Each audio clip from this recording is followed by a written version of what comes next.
By morality, Smith meant fairness and a level playing field for all. But what happens when some are able to tilt the market to their advantage? Adam Smith asked the very same question 250 years ago.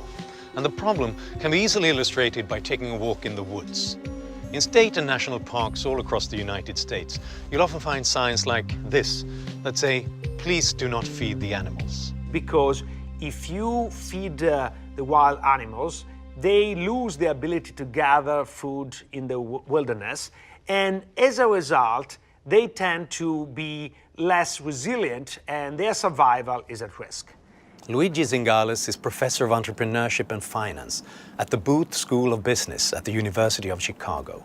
I think that a similar sign should be put in Washington to say, please don't feed business. Precisely because I love business, I don't want business to become fat and unable to compete in the global marketplace. Smith was very suspicious of partnerships between government and business. That's effectively what we call cronyism today.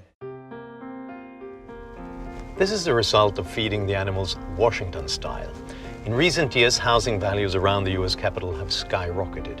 There is no real industry, there is no real commerce, and it's pretty scary that wealthiest counties in the United States are in the suburbs of Washington, D.C. The top 2 richest counties in the United States, and 6 of the top 10, are suburbs of Washington, D.C. All that money is basically money that is sucked from the system and wasted in lobbying. Lobbying pays very well, and not just for the lobbyists. The real payoffs go to the corporations they represent. Smith thought that any institution, government included, could become corrupted if it was too big and made too many decisions centrally. To widen the market and to narrow the competition is always the interest of the dealers. Any new law or regulation of commerce ought always to be listened to with great precaution. A series of recent governmental regulations illustrates Adam Smith's fear. Corn ethanol is a biofuel. It's basically fuel that comes from corn. It's more costly and far more inefficient to make than ethanol from sugar. But now, almost 40% of the nation's corn crop goes into making ethanol, which has driven the price of corn way up. It makes corn farmers and processors happy because it gives them a guaranteed profit. But all of us have to pay more for foods that use corn, especially meat and poultry. The fuel companies are required by federal law to buy ethanol, whether they want it or not, or whether motorists want it or not. Between 2007 and 2012, the corn ethanol lobby spent $139 million and in return gained over $28 billion in corn ethanol tax credits.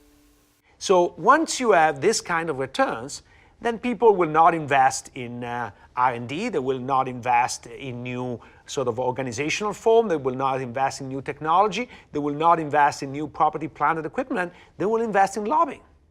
Many corporations prefer to get their profits by legislating them, rather than by selling goods and services that people want on an open market. Adam Smith saw exactly the same forces at work in his day. What Smith saw was that when business people go to the government and they say, we want a special royal charter, we want special protections from competition, we are a vital national industry and we need special privileges, you got to be careful. Because when this happens, this is really people conspiring to protect their own interests at the expense of others.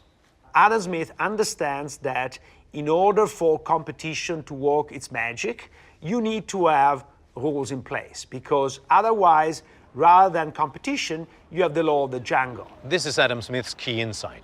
Competition is not a way of giving power to companies.